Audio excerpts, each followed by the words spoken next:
on the 4th of July, 1976.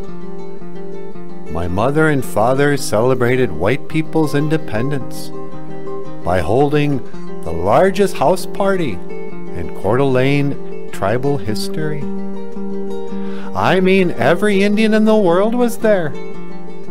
And then, at 3 o'clock in the morning, after everyone had passed out or fallen asleep on couches, on chairs, on beds, on the floor, a fire rose up like General George Armstrong Custer and swallowed up my mother and father. I don't remember that fire. I only have the stories. And in every one of those stories, I could fly. I was just a baby when Arnold Joseph saved me from that fire and delivered me into the hands of my grandmother.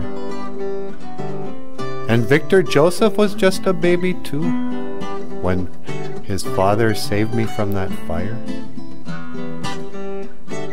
You know, there are some children who aren't really children at all.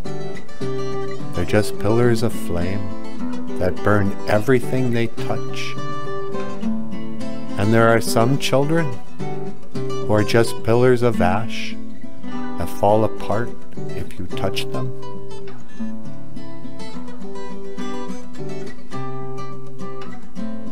Me and Victor, we were children born of flame and ash.